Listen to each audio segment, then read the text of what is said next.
Alright, picture this. You just escaped the keys, you got nothing but a duffel bag, a beat up car, and a partner who's down to ride until the wheels fall off. That's Jason and Lucia after the Key Linto chapter of GTA 6. Now, of course, this is all from leaks, so take it with a grain of salt. But they're running from people who know too much about them, and they need a place to disappear. And where do they land? Not Vice City. Not some luxury hideout. They land in Port Gellhorn, a working class, industrial, and completely dangerous city tucked along Leonida's coastline. Now, let's look at the vibe of Port Gellhorn. If Vice City is bright lights and fake smiles, Port Gellhorn is rust, oil, and sweat. It's got shipyards stacked with cargo containers, a skyline of cranes, seedy motels that charge by the hour, and streets where every third shop has bars on the windows. It's not the kind of place you move to for a better life. It's where you end up when you have nowhere else to go. And for Jason and Lucia, that makes it perfect. This will basically function as their base of operations for a big chunk of the early story.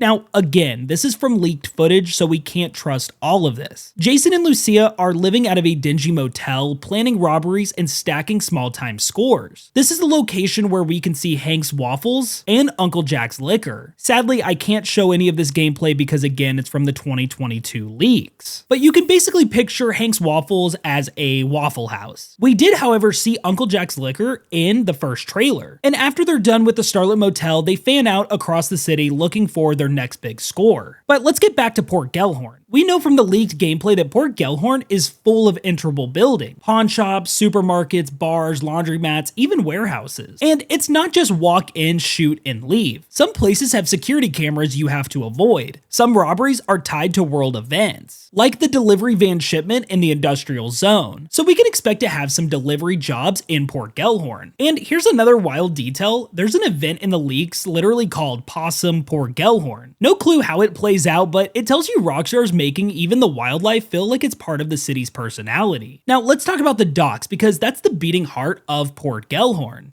Think rows of shipping containers, forklifts moving cargo, workers unloading trucks.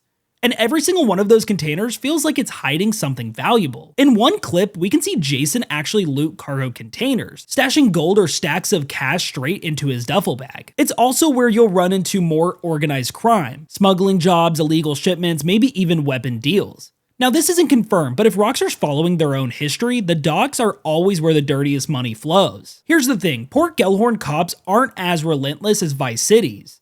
But they're not pushovers either. Because it's smaller, they know the streets. You'll hit one store and they'll be all over you extremely fast. Expect tight car chases through narrow streets, overpasses, and industrial shortcuts. Every GTA has a transition city, a place between the countryside and the main urban hub. In GTA 4, it was Alderney. In RDR 2, it was Valentine.